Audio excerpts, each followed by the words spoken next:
Welcome friends to another 40k video. Today we talk about the Hrud, based on lore in the book Xenology by Simon Spurrier. What I will be reading to you is a note by an inquisitor who has found a man who has been a slave come pet to the Hrud. And I'll just read directly from the text at this point. The Hrud are a secretive race of subterranean scavengers whose tunnel cities invariably spring up near the greatest centres of human population. Such groups rarely maintain contact, lacking the means to do so, though as a race they demonstrate an unparalleled fastidiousness in the field of record keeping, compiling vast stores of historical, cultural and technical information. Fiercely tribal, they are expert salvagers of technology and can easily assemble a mongrel collection of weapons and devices from whatever resources they have at their disposal. Better still, their bodies are perfectly adapted to life as opportunistic predators. They can synthesize a staggering array of different poisons and can slip silently through even the narrowest of tunnels. Stranger yet, our captive described to us the sea mist, at which we pictured some ingenious distortion field, biologically generated, to confound the eyes of an enemy. No wonder the shadow creepers of legend are nearly invisible. It seems that when the population of a single tribe reaches a particular level of saturation, a number of members schism by slowing away in the space of transports and space hulks to form new tribes in some distant place, taking with them the amassed knowledge of the mass tribe.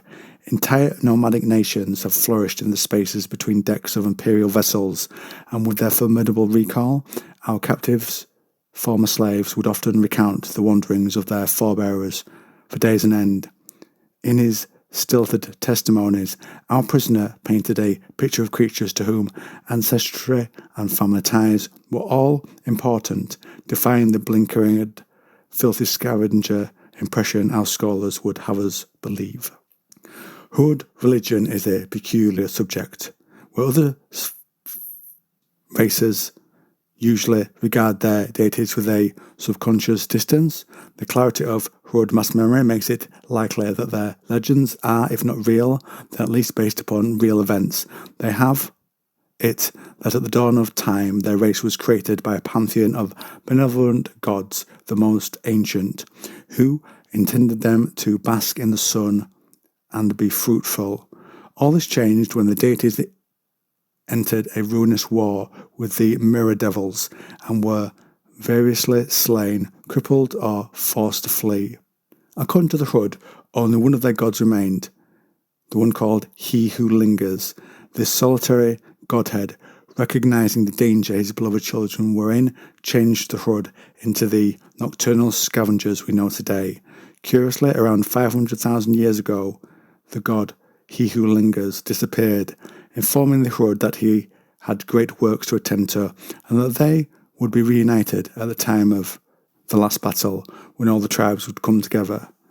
Given that our own sacred humanity has been master of the space lanes for a relatively short period by the Hrud's ancient reckoning, we must draw the conclusion that these parasitic tribes have been lurking in the shadows of the galaxy for far longer than we have credited.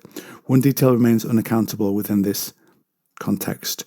When questioned upon his birthworld and his devotion to the Holy Emperor, our raving captive simply threw back his head and laughed, refusing to discuss the thing which is long past. To hear him speak, it was as if he sincerely believed all humans to be slaves of his Xenos masters, and the age of the Imperium was nothing but a distant memory. And on that strange note, that's where I will end today's video.